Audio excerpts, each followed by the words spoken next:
Mari saat ini dengan tenang di hadapan Tuhan, kita mengambil waktu sejenak dengan berdoa sebelum kita masuk di dalam ibadah pada pagi hari ini.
Amin. Mari kita bangkit berdiri. Panggilan ibadah pada pagi hari ini diambil dari Mazmur 118 ayat 24. Inilah hari yang dijadikan Tuhan. Marilah kita bersorak-sorak dan bersukacita karenanya. Ibadah umum pada pagi hari ini dimulai dengan sebuah pengakuan bahwa pertolongan kita ialah dari Tuhan yang menjadikan langit dan bumi. Kasih karunia dan damai sejahtera dari Allah Bapa kita dan dari Tuhan Yesus Kristus menyertai kita sekalian. Mari kita naikkan pujian, hari ini harinya Tuhan.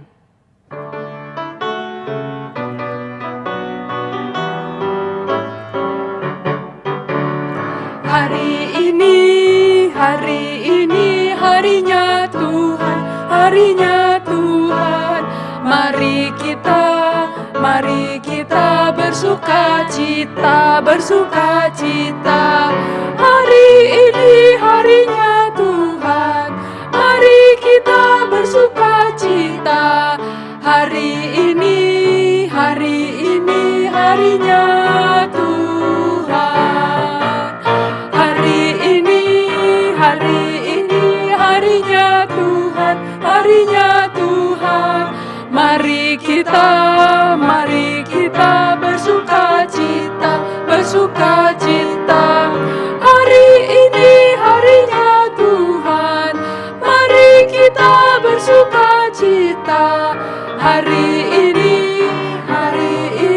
harinya Tuhan. Mari kita berdoa. Tuhan Allah kami yang besar dan mulia, kami mengucap syukur kepada Engkau jikalau pada pagi hari ini kami boleh datang beribadah kepada Tuhan. Karena inilah hari yang Tuhan telah jadikan. Inilah hari kami boleh bersorak-sorak dan memuji memuliakan nama-Mu. Dan kami mau menyerahkan ibadah kami, hati kami, seluruh pikiran kami, hidup kami datang beribadah kepada Tuhan. Kiranya Tuhan memimpin dan memberkati ibadah ini dari awal hingga akhir. Dan Tuhan yang menerima seluruh ibadah ini hanya untuk kemuliaan Tuhan saja. Terima kasih Bapa, di dalam nama Tuhan Yesus kami berdoa. Amin. Silakan duduk. Pada tahun 1845, sebuah surat kabar di kota New York memuat sebuah syair yang berjudul Betapa Indah Jam Doa. Syair ini diberikan oleh pendeta Thomas Salmon. Pendeta Thomas Salmon adalah seorang gembala sidang di sebuah desa di Inggris. Dan di desa itu tinggal seorang pria yang miskin dan kurang berpendidikan bernama William Walford. Dia juga adalah seorang pendeta pengantar Injil. Pekerjaan sehari-harinya adalah memahat dan menggosok tulang-tulang sehingga dapat dibuat menjadi benda-benda kecil yang berguna. Tetapi setiap hari Minggu, Walford meninggalkan usahanya dan naik ke mimbar. Pendeta Walford ini senang membuat syair-syair.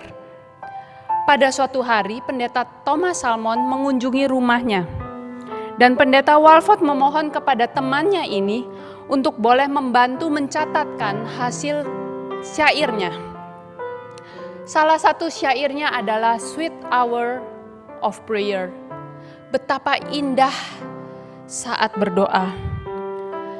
Pendeta Walford meminta tolong kepada temannya ini, pendeta Salmon, untuk mencatatkan karangannya. Karena sang pendeta yang sekaligus pemahat ini adalah seorang yang buta. Walaupun dia buta, Walford tetap merasakan kedamaian dan kenyamanan di dalam Tuhan melalui doa. Apakah pujian doa ini juga dapat menolong kita untuk boleh merasakan kedamaian dan kenyamanan di dalam Tuhan? Mari kita nyanyikan pujian indahnya saat berdoa. Indahnya saat berdoa, lepaslah semua dosaku, bawalah ku kepadanya, ku curahkan isi kalbu.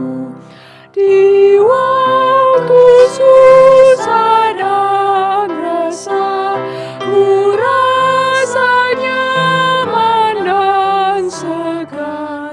Ku lepas dari cobaan hanya di saat berdoa. Indahnya saat berdoa yang ku mohon didengarnya. Betapa sungguh imanku, ku berharap kepadanya. Dia memanggilku, datanglah, percaya pada firman-Nya. Beban dosaku tanggalkan, menunggu saat berdoa. Mari kita mengambil waktu sejenak berdoa di hadapan Tuhan. Menikmati indahnya waktu berdoa ketika kita datang di hadapan Tuhan. Ketika kita datang mengaku setiap dosa-dosa kita. Mari kita tenang di hadapan Tuhan. Tuhan, inilah setiap kami di hadapan-Mu, yang datang mengakui setiap dosa-dosa dan kesalahan kami. Di hadapan kami buka setiap hati kami. Engkau yang boleh melihat dan menilik setiap hati kami ya Tuhan. Tuhan, ampuni setiap dosa-dosa kami. Tuhan, berikan kami hati yang baru. Hati dan hidup yang berkenan di hadapan Tuhan. Dan ketika kami datang berdoa di hadapan Tuhan, kami boleh merasakan kedamaian dan kenyamanan yang Tuhan berikan. Karena Tuhan sudah mengampuni setiap dosa-dosa kami. Tuhan yang telah rela mati di atas kayu salib, yang memberikan hidupnya bagi setiap kami. Terima kasih Tuhan untuk indahnya jam doa ini. Untuk kami boleh datang di hadapan Tuhan. Kami mengucap syukur untuk pengampunan dosa yang Tuhan berikan kepada kami. Inilah setiap doa kami, dengarlah doa kami Tuhan. Di dalam nama Tuhan Yesus kami berdoa. Amin. Berita anugerah pada pagi hari ini diambil dari Mazmur pasal 25 ayat yang ke-7. Dosa-dosaku pada waktu muda dan pelanggaran-pelanggaranku, janganlah kau ingat. Tetapi ingatlah kepadaku sesuai dengan kasih setiamu, oleh karena kebaikan-Mu, ya Tuhan. Mari kita bersama-sama membacakan petunjuk hidup baru yang diambil dari Roma pasal 1 ayat 16 dan 17. Sebab aku mempunyai keyakinan yang kokoh dalam Injil, karena Injil adalah kekuatan Allah yang menyelamatkan setiap orang yang percaya. Pertama-tama orang Yahudi, tetapi juga orang Yunani. Sebab di dalamnya nyata kebenaran Allah yang bertolak dari iman dan memimpin kepada iman. Sebab ada tertulis, orang benar akan hidup oleh iman.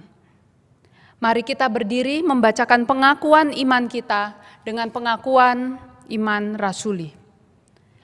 Aku percaya kepada Allah, Bapa yang Maha Kuasa, Khalik langit dan bumi, dan kepada Yesus Kristus anaknya yang tunggal Tuhan kita, yang dikandung dari Roh Kudus, lahir dari anak darah Maria, yang menderita sengsara di bawah pemerintahan Pontius Pilatus, disalibkan, mati, dan dikuburkan, turun ke dalam kerajaan maut.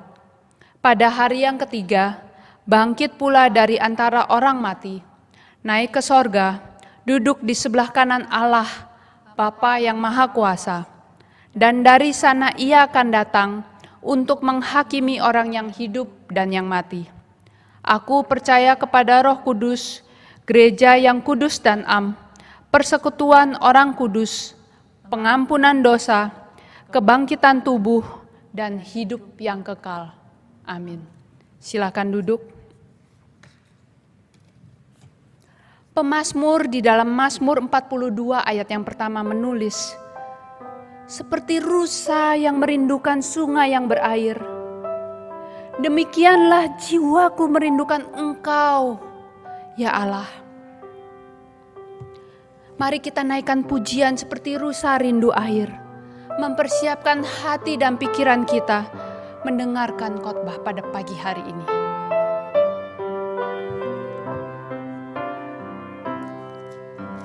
Seperti rusa rindu sungaimu, jiwaku rindu Engkau. Kaulah Tuhan hasrat hatiku, ku rindu menyembahmu. Engkau kekuatan dan perisaiku, kepadamu rohku berserah.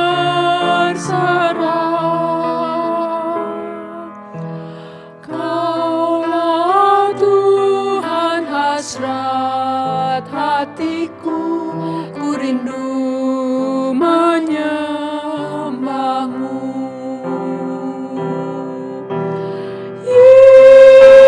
Yesus, Yesus, Kau berarti bagiku.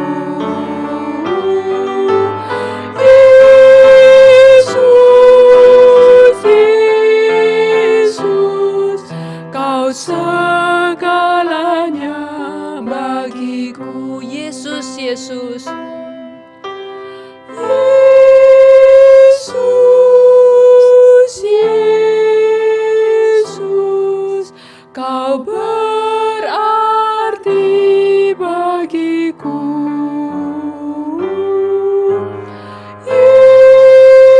Yesus, Yesus, Kau segalanya bagiku.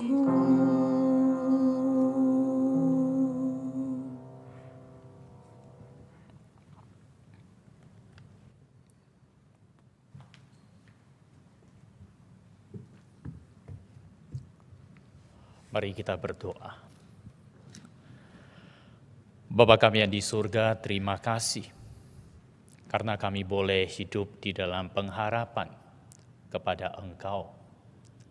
Engkau Allah yang selalu menyertai kami, memimpin hidup kami. Dan Engkau juga yang memberikan kami kerinduan meninggikan nama-Mu. Tuhan, kami adalah orang-orang yang sudah diselamatkan dalam Yesus Kristus. Dan seharusnya kami bersama-sama bersatu hati untuk beribadah. Saat ini kami hendak bersama-sama membaca firman-Mu dan merenungkannya. Engkau yang menolong kami, Allah Roh Kudus yang memberikan kami pengajaran sehingga kami mengerti dan tahu apa yang akan kami lakukan. Kami memohon dalam nama Yesus Kristus. Amin. Selamat pagi Bapak, Ibu, dan saudara-saudari sekalian. Mari kita membaca firman Tuhan di dalam Kisah Para Rasul pasal yang ke-8. Hari ini kita akan membaca ayat yang ke-4 sampai ayat yang ke-25. Kisah Para Rasul pasal yang ke-8 ayat yang ke-4 sampai ayat yang ke-25, demikian firman Tuhan.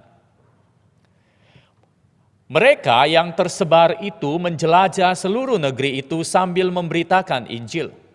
Dan Filipus pergi ke suatu kota di Samaria dan memberitakan Mesias kepada orang-orang di situ. Ketika orang banyak itu mendengar mendengar pemberitaan Filipus dan melihat tanda-tanda yang diadakannya, mereka semua dengan bulat hati menerima apa yang diberitakannya itu. Sebab dari banyak orang yang kerasukan roh jahat, keluarlah roh-roh itu sambil berseru dengan suara keras, dan banyak juga orang lumpuh dan orang timpang yang disembuhkan. Maka sangatlah besar sukacita dalam kota itu. Seorang yang bernama Simon telah sejak dahulu melakukan sihir di kota itu dan mentakjubkan rakyat Samaria, serta berlagak seolah-olah ia seorang yang sangat penting. Semua orang besar kecil mengikuti dia dan berkata, orang ini adalah kuasa Allah yang terkenal sebagai kuasa besar, dan mereka mengikutinya karena sudah lama ia mentakjubkan mereka oleh perbuatan sihirnya. Tetapi sekarang mereka percaya kepada Filipus yang memberitakan Injil tentang kerajaan Allah dan tentang nama Yesus Kristus, dan mereka memberi diri mereka dibaptis, baik laki-laki maupun perempuan. Simon sendiri juga menjadi percaya dan sesudah dibaptis, ia senantiasa bersama-sama dengan Filipus dan takjub ketika ia melihat tanda-tanda dan mukjizat-mukjizat besar yang terjadi. Ketika rasul-rasul di Yerusalem mendengar bahwa tanah Samaria telah menerima firman Allah, mereka mengutus Petrus dan Yohanes ke situ. Setibanya di situ, kedua rasul itu berdoa supaya orang-orang Samaria itu beroleh Roh Kudus. Sebab Roh Kudus belum turun di atas seorang pun di antara mereka, karena mereka hanya dibaptis dalam nama Tuhan Yesus. Kemudian keduanya menumpangkan tangan di atas mereka, lalu mereka menerima Roh Kudus. Ketika Simon melihat bahwa pemberian Roh Kudus terjadi oleh karena rasul-rasul itu menumpangkan tangan, ia menawarkan uang kepada mereka, serta berkata, berikanlah juga kepadaku kuasa itu supaya jika aku menumpangkan tanganku di atas seseorang, ia boleh menerima Roh Kudus. Tetapi Petrus berkata kepadanya, binasalah kiranya uangmu itu bersama dengan engkau, karena engkau menyangka bahwa engkau dapat membeli karunia Allah dengan uang. Tidak ada bagian atau hakmu dalam perkara ini, sebab hatimu tidak lurus di hadapan Allah. Jadi bertobatlah dari kejahatanmu ini, dan berdoalah kepada Tuhan supaya ia mengampuni niat hatimu ini. Sebab kulihat bahwa hatimu telah seperti empedu yang pahit dan terjerat dalam kejahatan. Jawab Simon, hendaklah kamu berdoa untuk aku kepada Tuhan, supaya kepadaku jangan kiranya terjadi segala apa yang telah kamu katakan itu. Setelah keduanya bersaksi dan memberitakan firman Tuhan, kembalilah mereka ke Yerusalem, dan dalam perjalanannya itu, mereka memberitakan Injil dalam banyak kampung di Samaria. Demikianlah pembacaan firman Tuhan pada hari ini. Jemaat yang dikasihi oleh Tuhan, firman Tuhan yang kita pelajari di dalam Kisah Para Rasul ini memberikan sebuah gambaran bahwa Injil itu terus berkembang dan berkembang. Di dalam pasal yang ke-8, Kisah Para Rasul ini adalah sebuah babak baru yang menggambarkan kepada kita Injil mulai bergerak. Dari awal ketika kita membaca Kisah Para Rasul, maka kita tahu Injil itu mengubah seluruh kota Yerusalem. Pada saat hari Pentakosta ketika Roh Kudus turun, maka 120 orang murid Kristus itu dipenuhi Roh Kudus dan menunjukkan tanda dengan karunia-karunia dan mujizat. Dan kehidupan orang-orang percaya pada saat itu mengalami perubahan. Murid-murid Kristus, salah satunya adalah Petrus, yang sebelumnya menyangkal Kristus 2 kali, tetapi setelah turunnya Roh Kudus, dia berani berkhotbah dan menentang akan Sanhedrin yang ditakuti sebelumnya. Lalu kehidupan jemaat mula-mula merupakan kehidupan jemaat yang mengalami perubahan, di mana mereka tidak merasa egois, mereka memiliki kesamaan, mereka memperhatikan satu dengan yang lainnya. Dan ribuan orang dikatakan mengikuti, percaya kepada Kristus. Dengan demikian di dalam pasal yang ke-8 maka kita melihat Injil membawa sebuah perubahan bukan di Yerusalem, tetapi bergerak ke kota Samaria. Kemarin kita sudah mendengar, minggu kemarin kita sudah mendengar bahwa penganiayaan semakin hebat. Penganiayaan bukan hanya terjadi di Bait Allah, bukan terjadi di Sanhedrin, tetapi penganiayaan itu memasuki dari rumah ke rumah. Orang-orang percaya itu dicari, mereka ditangkap, dipenjarakan, dianiaya, bahkan dibunuh. Di dalam ayat yang keempat kita melihat murid-murid itu, mereka menjelajah seluruh negeri. Dengan kata lain mereka itu berpencar, dan apa yang mereka lakukan? Mereka tetap memberitakan Injil. Dengan demikian mari kita mengingat apa yang Tuhan Yesus perintahkan kepada murid-muridnya sebelum dia naik ke surga. Di dalam Kisah Para Rasul pasal yang pertama ayat yang ke-8, bukankah Tuhan Yesus mengingatkan bahwa ketika murid-murid menerima Roh Kudus, maka mereka akan menjadi saksi. Dan itu adalah panggilan orang percaya. Saksi di mana?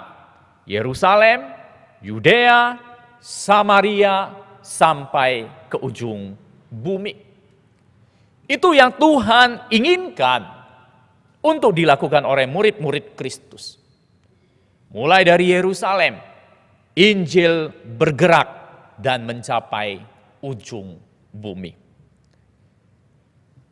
Kita melihat murid-murid dianiaya. Kondisi murid-murid itu bukan sesuatu yang menyenangkan. Penderitaan, penganiayaan mereka hadapi. Tetapi melalui itu, apa yang Tuhan perintahkan tergenapi. Di dalam setiap permasalahan, kejadian hidup, di situ Tuhan yang menggenapi rencananya. Tuhan yang menyatakan apa yang menjadi kehendaknya. Di satu sisi, memang kehidupan murid-murid dalam keadaan tertekan, dianiaya. Tetapi di sisi lain, itu juga menguji akan kesetiaan murid-murid terhadap apa yang Tuhan inginkan. Kita melihat memang orang-orang percaya waktu itu berkumpul di Yerusalem. Itu hal yang menyenangkan. Tetapi Tuhan tidak menginginkan itu terus berlarut-larut. Karena itu ketika penganiayaan, maka membuat murid-murid pergi mengabarkan Injil. Dan bagian ini mengabarkan Injil ke Samaria. Di dalam firman Tuhan, segala kejadian yang terjadi tidak ada yang kebetulan, tetapi ada di dalam rencana dan kuasa Allah. Bukankah kita membaca kisah para rasul ini, di mana Tuhan sendiri yang berdaulat, Dia yang mewujudkan semua yang menjadi kehendaknya. Kisah para rasul menceritakan bagaimana apa yang sudah dilakukan oleh Kristus. Yesus yang telah bangkit dan naik ke surga. Dan Dia terus bekerja di dalam dunia melalui Roh Kudus. Bahkan sampai saat ini. Kembali ke bagian yang kita baca tadi, bahwa Lukas menceritakan ada kebangunan iman di Samaria yang dilakukan oleh seorang diaken yang terpilih dari 7 orang tersebut, yaitu Filipus. Filipus melakukan perjalanan ke Samaria. Perjalanan ini tentu saja merupakan sebuah perjalanan yang penuh resiko. Karena kita tahu bagaimana hubungan orang-orang Yahudi dengan orang-orang Samaria. Orang-orang Samaria itu bermusuhan dengan orang-orang Yahudi. Kalau kita mengingat apa yang terjadi di dalam kitab-kitab Injil, kita bisa melihat bahwa orang Samaria dan orang Yahudi itu tidak saling menerima. Kita mengingat di dalam Lukas pasal yang ke-9 ayat yang ke-51 dan seterusnya. Di sana diceritakan ketika Tuhan Yesus menghampiri, mau memasuki kota Samaria. Lalu orang-orang di kota tersebut mengatakan, menolak Tuhan Yesus. Mengapa? Alasannya adalah bahwa Tuhan Yesus adalah orang Yahudi. Mari kita kembali mengingat bahwa ketika Tuhan Yesus masuk ke kota Samaria, lalu bertemu dengan seorang perempuan Samaria. Dan waktu Tuhan Yesus meminta air kepada perempuan itu, apa yang perempuan itu katakan? Di dalam Yohanes pasal 4 ayat 9 di sana dikatakan, masakan engkau seorang Yahudi minta minum kepadaku seorang Samaria? Lalu diberi catatan, sebab orang Yahudi tidak bergaul dengan orang Samaria. Jadi dengan demikian jelas sekali, orang Yahudi dan orang-orang Samaria itu merupakan musuh. Orang Yahudi memandang rendah orang-orang Samaria. Dan orang-orang Samaria sendiri menolak orang-orang Yahudi. Tetapi bagian firman Tuhan, Tuhan ingin firman Tuhan bukan hanya disampaikan kepada orang-orang Yahudi saja. Tuhan ingin Injil itu dikabarkan kepada semua orang, bahkan orang yang dianggap lebih rendah dan tidak layak. Bagaimana dengan sikap kita sebagai orang-orang percaya? Apakah kita mau melakukan hal yang demikian? Apakah kita peduli dengan mereka yang mungkin tanda kutip kita anggap orang-orang yang rendah, yang tidak layak? Bagaimana perlakuan kita dengan pembantu kita? Bagaimana perlakuan kita dengan karyawan kita? Apakah kita mempunyai kerinduan untuk mengingat mereka? Mari kita harus peduli dengan mereka juga. Beritakan Injil kepada mereka. Orang-orang Samaria ketika didekati oleh Filipus, Filipus memberitakan kabar keselamatan tersebut. Orang-orang Samaria dikatakan mereka memperhatikan. Mereka melihat, mendengar pemberitaan Filipus dan melihat tanda-tanda yang diadakan. Mereka dengan bulat hati menerima apa yang diberikan, yang diberitakannya itu. Orang-orang Samaria bersuka cita di dalam ayat yang ke-8 dikatakan. Bahkan mereka menyerahkan diri untuk dibaptis. Mereka percaya, mereka dibaptis. Jemaat yang dikasihi Tuhan, orang-orang Samaria sebelumnya adalah orang-orang yang dikungkung oleh kuasa kegelapan. Jelas sekali Lukas menuliskan bahwa orang-orang yang ada di sana, mereka itu tertarik dengan yang disebut dengan sihir. Jadi dengan demikian itu mereka hidup dengan memilih, mengikuti kuasa-kuasa yang tidak benar.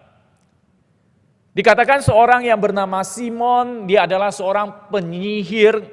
Dia itu mentakjubkan orang banyak. Dan dia merasa dirinya sebagai orang yang penting. Lalu dikatakan banyak orang yang mengikuti dia. Baik besar maupun kecil. Dan setelah Filipus memberitakan Injil tersebut, orang-orang Samaria termasuk Simon ini sendiri juga menjadi percaya dan dibaptis. Di dalam ayat yang ke-13 dikatakan, ia senantiasa bersama-sama dengan Filipus dan takjub ketika ia melihat tanda-tanda dan mujizat-mujizat yang terjadi. Di sini kita melihat Simon itu takjub dengan mujizat-mujizat. Kita kembali melihat latar belakang daripada Simon. Simon sebelumnya adalah penyihir. Tentu dia adalah seorang yang melakukan keajaiban-keajaiban juga, bukan? Jadi ketika dikatakan Simon takjub, dengan kata lain apa yang dilakukan oleh Filipus itu tentu lebih besar dibandingkan dengan apa yang dilakukan oleh Simon sendiri. Sehingga dia mau menundukkan diri. Itu yang pertama. Kemungkinan yang kedua adalah mengapa Simon mau menerima dan dibaptis. Kemungkinan kedua adalah karena pengikut-pengikutnya sekarang sudah mengikuti Filipus. Sudah ikut Tuhan. Jadi dengan demikian boleh dikatakan kalau kita membaca keseluruhan bagian ini. Simon itu sebenarnya tidak benar-benar bertobat. Dia tidak benar-benar menerima Tuhan Yesus. Tetapi dia hanya tertarik dengan mujizat, tertarik dengan kemampuan melakukan keajaiban-keajaiban. Hal itu semakin nyata ketika Petrus dan Yohanes diutus ke Samaria. Pada saat itu mereka menumpangkan tangan kepada orang-orang Samaria. Mereka berdoa, lalu orang-orang Samaria beroleh Roh Kudus. Di dalam ayat yang ke-16 dikatakan, Roh Kudus belum turun ke atas orang Samaria. Dan ayat 17 mengatakan, kemudian keduanya menumpangkan tangan di atas mereka. Lalu mereka menerima Roh Kudus. Di dalam bagian ini mungkin yang menjadi pertanyaan adalah, mengapa kok ada selang waktu di dalam menerima Roh Kudus? Bukankah ketika kita belajar firman Tuhan, seharusnya ketika seseorang menerima Kristus, maka Roh Kudus ada di dalamnya. Di dalam Yohanes pasal 7 ayat 38 dan 39 bukankah berkata demikian? Barang siapa yang percaya kepadaku, kepada Tuhan Yesus, seperti yang dikatakan oleh kitab suci, dari dalam hatinya akan mengalir aliran-aliran air hidup. Yang dimaksudkannya ialah roh yang akan diterima oleh mereka yang percaya kepadanya. Lalu di dalam Roma 8 ayat 9 mengatakan, tetapi kamu tidak hidup dalam daging, melainkan dalam roh. Jika memang roh Allah diam di dalam kamu. Tetapi jika orang itu tidak memiliki roh Kristus, ia bukan milik Kristus. Jadi dengan demikian, seharusnya seorang yang percaya kepada Kristus, maka dia memperoleh Roh Kudus. Tetapi kenapa kejadian di Samaria ini berbeda? Mari kita kembali melihat, ini adalah awal penyebaran Injil bagi orang-orang non-Yahudi. Ditambah lagi permasalahan penerimaan antara orang Yahudi dan orang Samaria, di mana mereka dua kelompok ini saling membenci, tidak menerima satu dengan yang lainnya. Jadi kalau dikatakan, diingatkan bahwa orang-orang yang percaya kepada Yesus pada saat itu langsung menerima Roh Kudus, langsung menyatakan karunia Roh, maka kemungkinan besar akan terjadi permasalahan, yaitu pertikaian antara orang Yahudi dan orang Samaria. Karena apa? Karena mereka itu merasa mereka juga memiliki superioritas antara satu dengan yang lainnya. Namun mari kita melihat rencana yang indah yang Tuhan berikan. Dengan adanya penundaan penerimaan Roh Kudus, lalu Yohanes dan Petrus datang ke Samaria dari Yerusalem. Ketika menumpangkan tangannya, barulah mereka menyatakan penerimaan akan Roh Kudus. Itu juga memberikan satu pengakuan akan rasul-rasul yang ada di Yerusalem. Dengan kata lain begini, ketika orang-orang Samaria menerima akan hal itu, maka mereka sadar bahwa mereka itu juga harus bersatu dengan orang-orang Yahudi. Di sisi lain juga, dengan penumpangan tangan rasul-rasul tersebut, maka orang-orang Samaria juga diterima oleh orang-orang Yahudi. Jadi dengan demikian menunjukkan mereka memiliki akar yang sama. Mulai dari Yerusalem berangkat ke Samaria. Mereka memiliki akar yang sama. Dengan demikian, karena hal itulah, maka seakan-akan ada selang waktu di antara penerimaan Tuhan Yesus dengan Roh Kudus. Namun saudaraku sekalian, hal itu terjadi hanya saat itu saja. Janji Tuhan sampai pada saat ini, siapa yang percaya kepada Kristus, maka ia akan menerima Roh Kudus. Mari kita kembali kepada Simon. Ketika Simon yang tertarik dengan hal yang demikian, melihat apa yang Petrus dan Yohanes lakukan, maka dia menjadi kembali merasa kuasa mereka ini lebih besar lagi. Dan dia ingin memilikinya. Jadi di sini jelas sekali, motivasi Simon bukan karena pertobatan. Motivasi Simon karena melihat peristiwa-peristiwa yang takjub dan dia menginginkan akan kuasa-kuasa tersebut. Ayat 19 Simon mengatakan kepada Petrus dan Yohanes, dia menawarkan uang kepada mereka dan dia meminta kuasa tersebut. Dia ingin membeli kuasa tersebut. Bapak Ibu sekalian, Simon menginginkan kuasa.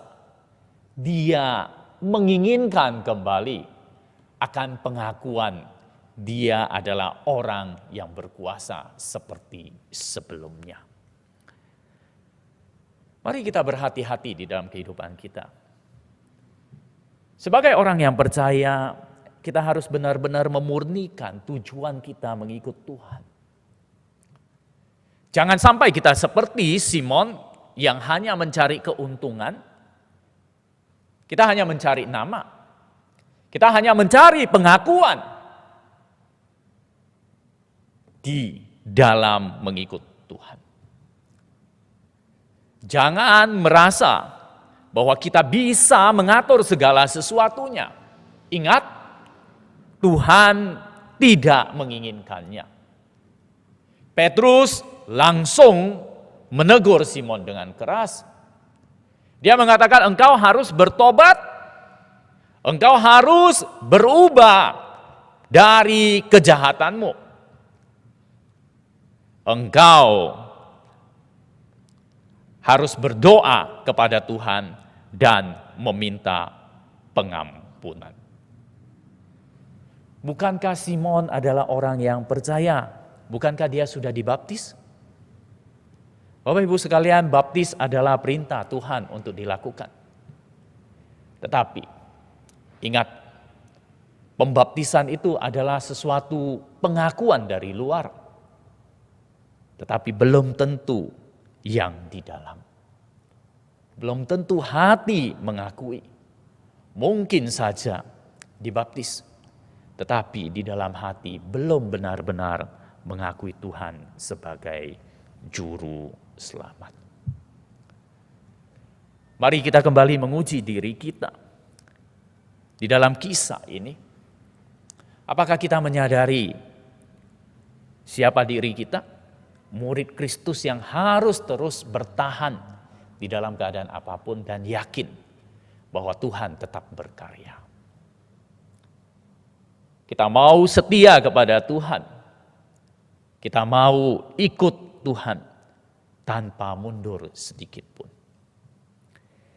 Di dalam masa-masa COVID ini, orang-orang mensurvei, sebuah badan survei mensurvei akan bagaimana sikap spiritual orang-orang Kristen pada masa ini. Diketahui sesuatu yang menarik adalah dikatakan persekutuan-persekutuan doa di gereja-gereja semakin banyak yang mengikutinya. Bukankah hal itu adalah hal yang baik? Bukankah itu menunjukkan bahwa orang-orang percaya di dalam keadaan ini lebih dekat kepada Tuhan? Mengapa bisa begitu?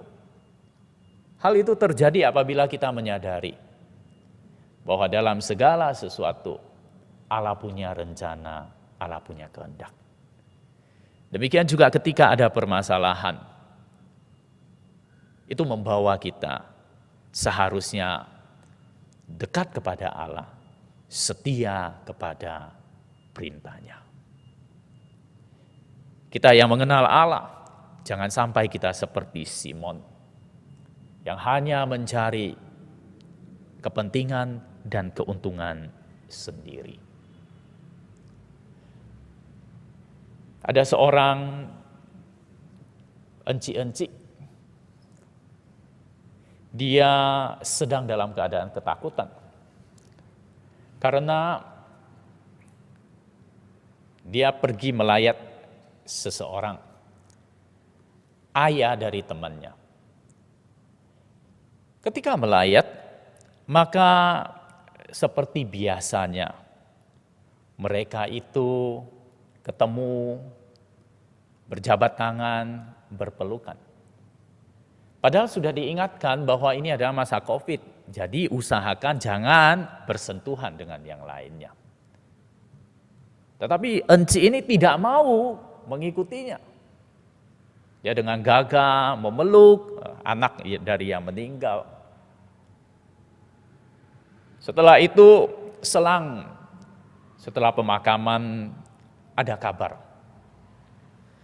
bahwa orang yang meninggal tersebut positif COVID.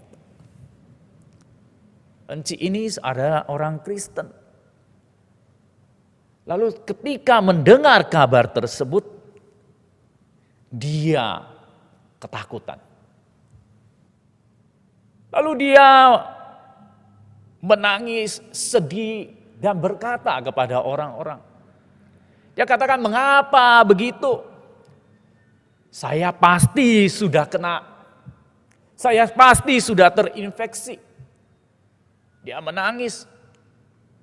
Lalu di dalam perkataannya dia katakan, mengapa kok bisa menimpa saya?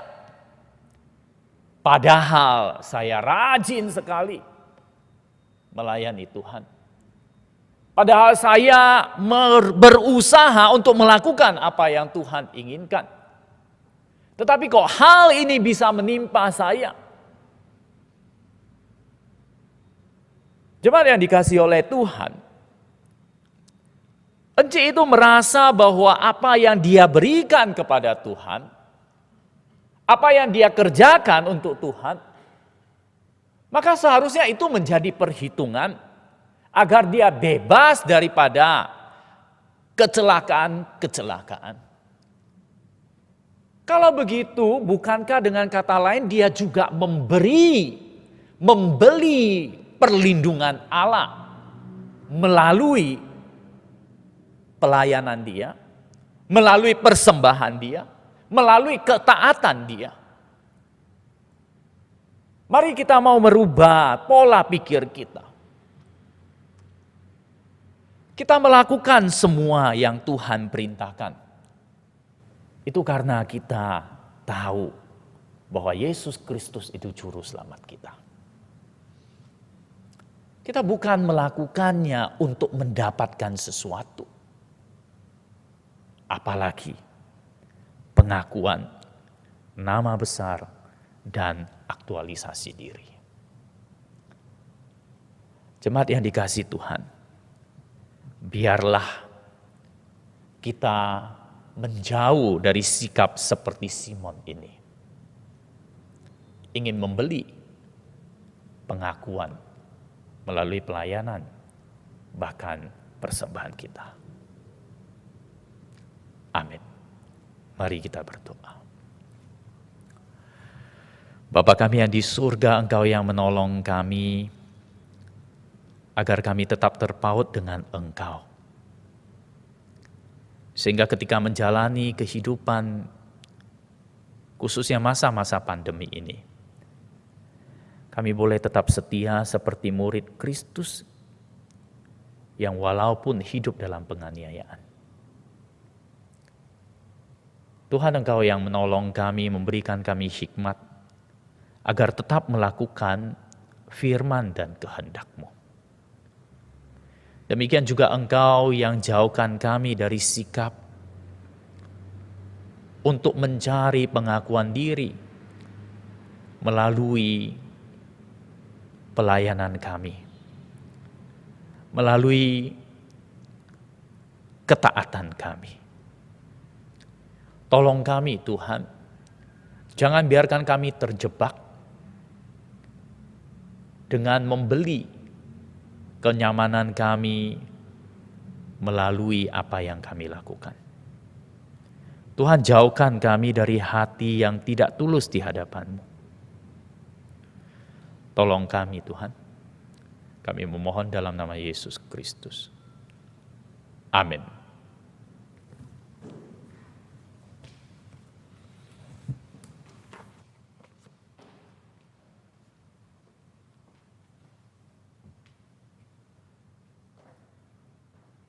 Mari kita meresponi firman Tuhan pada hari ini dengan memberikan persembahan kita. Persembahan dapat ditransfer melalui nomor rekening yang tertera di layar, atau persembahan Bapak dan Ibu jemaat sekalian dapat dikumpulkan dan diberikan pada saat ibadah bersama. Mari kita nyanyikan pujian, "Oh bangkitlah, kabarkan Injilnya."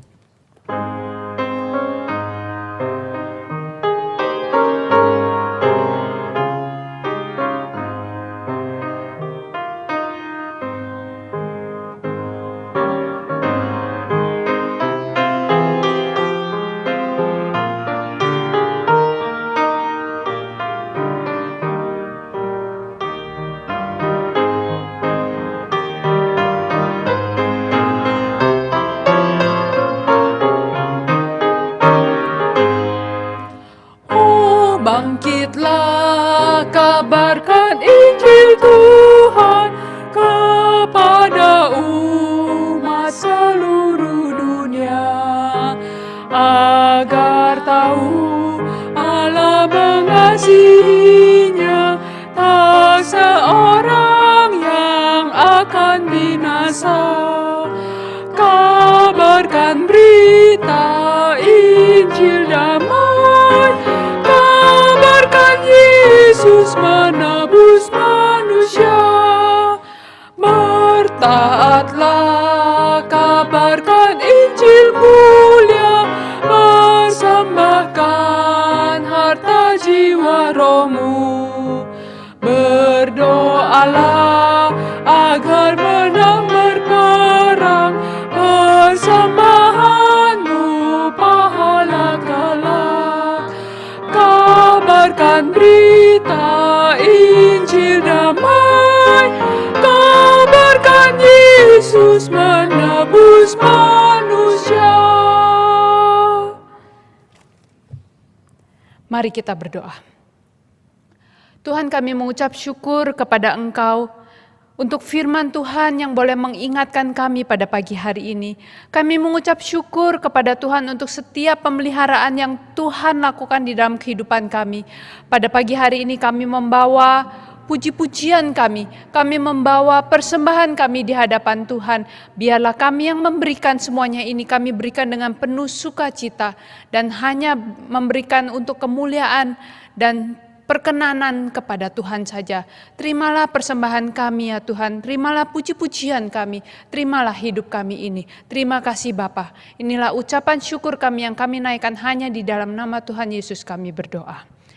Kita juga akan sama-sama berdoa untuk beberapa pokok doa. Yang pertama, mari kita sama-sama berdoa untuk Provinsi Jawa Timur ini. Provinsi Jawa Timur tercatat memiliki kasus tertinggi untuk COVID-19 di Indonesia. Ada 820 perawat rumah sakit di Jawa Timur yang sudah terpapar positif virus corona. Dan 25 orang telah meninggal dunia. Mari kita berdoa bersama-sama. Tuhan, kasihanilah bangsa kami. Di dalam masa pandemi ini ya Tuhan, kami terus berdoa untuk negara kami. Tuhan, kami berdoa, kami tidak tahu kapan masa pandemi ini boleh berlalu.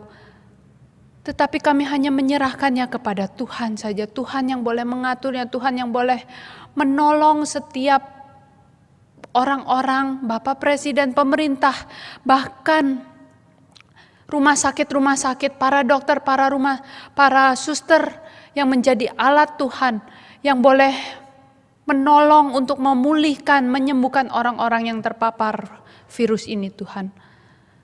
Tuhan, kami juga berdoa khususnya untuk Provinsi Jawa Timur ini yang tercatat sebagai provinsi yang memiliki kasus tertinggi di Indonesia. Kami berdoa, kami rindu Tuhan, Tuhan yang boleh memulihkan untuk negara kami, provinsi ini ya Tuhan, untuk setiap perawat-perawat yang terpapar, Tuhan sembuhkan dan menolong mereka. Mereka yang terus bekerja di rumah sakit, kiranya Tuhan yang boleh menolong dan memampukan mereka, menganugerahkan kesehatan dan kekuatan kepada mereka. Tuhan, kasihanilah kami, kasihanilah bangsa kami, kasihanilah provinsi Jawa Timur ini. Yang kedua, kita juga mau berdoa untuk jemaat GKA Immanuel, agar kita tetap setia di dalam iman kepada Yesus Kristus dan bertumbuh. Meskipun kita harus melalui masa yang tidak mudah ini, mari kita berdoa.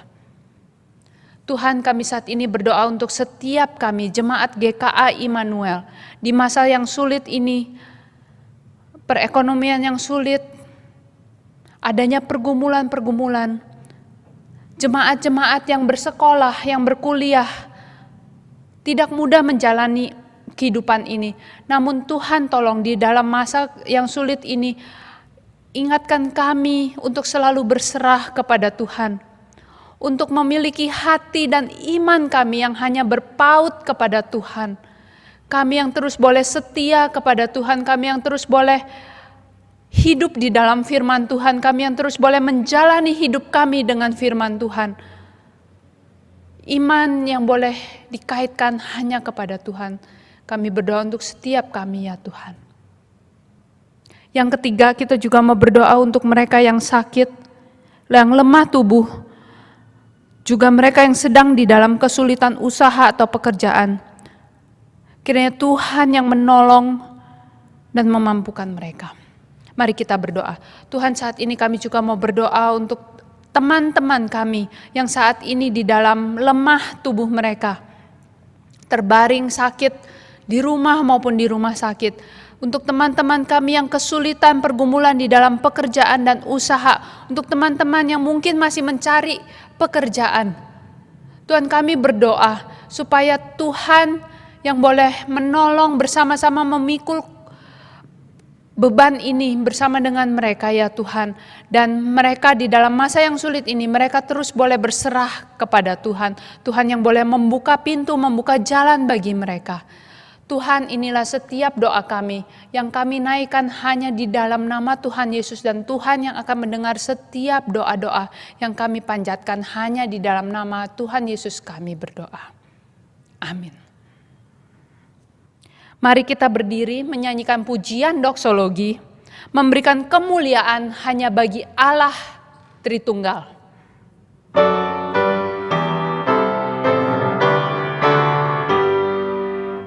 Puji Allah Bapa Putra, puji Allah Roh Kudus, ketiganya yang esa. Pohon selamat sumber berkat. Amin.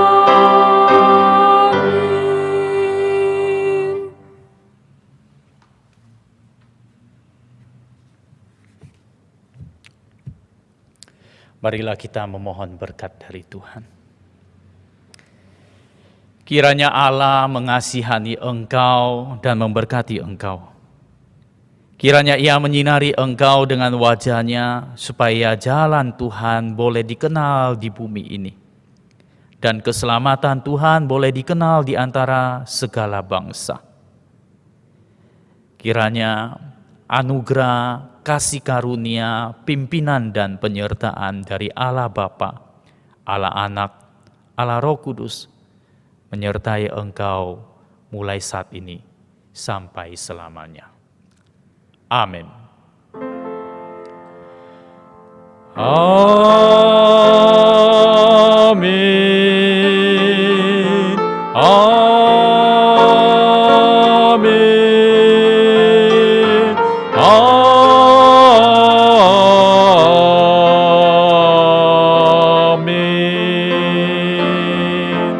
Amin.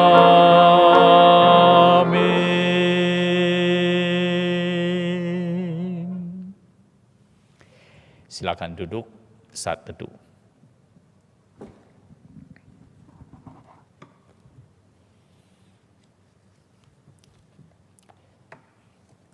Selamat pagi, jemaat yang dikasihi oleh Tuhan. Kita boleh bersama-sama menyelesaikan ibadah kita. Itu adalah anugerah Tuhan kepada kita. Dan kami juga sangat menyambut apabila ada yang menyaksikan channel kita untuk pertama kalinya. Kami sangat senang dan berharap kita boleh terus bersekutu, walaupun secara virtual melalui ibadah-ibadah online. Ada beberapa pengumuman yang akan saya sampaikan. Yang pertama adalah mengingatkan bahwa nanti jam 9:30 akan diadakan ibadah anak yang dilakukan secara online juga di channel YouTube kita ini. Selanjutnya, bahwa nanti sore jam 4 akan diadakan komunitas untuk anak-anak tunas remaja. Ya. Komunitas ini dilakukan dengan menggunakan media Zoom. Zoom meeting sudah tertera di layar. Mari kita boleh mengajak anak-anak kita, cucu-cucu kita yang di kelas 6, 7, dan 8 untuk mengikutinya. Pada hari Selasa, kita akan mengadakan PA yang akan dipimpin oleh Pendeta Ingcie. Lalu setelah itu jam 7 malam kita akan mengadakan persekutuan doa. PA dan persekutuan doa ini kita juga lakukan melalui media Zoom. Ya, mari kita boleh mengatur waktu kita untuk bersama-sama mengikutinya. Jumat ini juga diadakan persekutuan dari Komisi Wanita. Dilakukan secara online melalui channel YouTube kita. Yang menyampaikan firman Tuhan adalah Bapak Pendeta Tikijo Harjowono. Mari kita para ibu-ibu boleh menyiapkannya. Doa pagi pada hari Sabtu jam 7 pagi ya, yang akan dipimpin oleh Ibu Sija Ruslanto dengan membagikan liturgi melalui WA Group. Kita boleh berdoa masing-masing di rumah pada saat itu. Lalu sorenya ada komunitas pemuda dan remaja ya yang membahas tentang bagaimana bertumbuh melalui penderitaan. Komunitas ini dilakukan secara virtual juga melalui Google Meet. Dan diingatkan untuk minggu depan bahwa kita akan mengadakan ibadah syukur hari ulang tahun Gereja GKI Immanuel Malang yang ke-38. Yang akan menyampaikan firman Tuhan pada hari itu adalah Bapak Pendeta Hasan Sutanto. Mari kita boleh bersama-sama mengikutinya, kita mau mengucap syukur melalui ibadah tersebut. Lalu pada ibadah itu juga, maka kita boleh memberikan persembahan syukur kita melalui rekening gereja. Nah, supaya bisa membedakan dengan persembahan-persembahan rutin biasanya, maka pada saat kita memberikan persembahan syukur, khususnya melalui rekening gereja, transfer bank, kita buat angka terakhirnya ditambahkan angka 1. Misalnya, kita mau memberikan persembahan sebanyak 100.000, maka kita kirimkan, transferkan 100.001, ya. Jadi tambahkan 1 rupiah di belakangnya, agar nanti Ibu Bendahara ketika melihatnya dia tahu bahwa itu adalah persembahan khusus, persembahan syukur untuk hari ulang tahun gereja. Bapak Ibu sekalian, kita bersyukur bahwa sampai sekarang Tuhan memelihara gereja kita ini. Demikian juga Tuhan memelihara setiap kita untuk boleh tetap setia, beribadah, dan hidup sesuai dengan kehendak-Nya. Terima kasih untuk dukungan sehingga kita boleh tetap ada. Mari kita terus berjuang hidup di dalam kasih Kristus walau masa-masa sulit ini. Tuhan selalu menyertai kita, Tuhan memberkati kita. Sampai jumpa.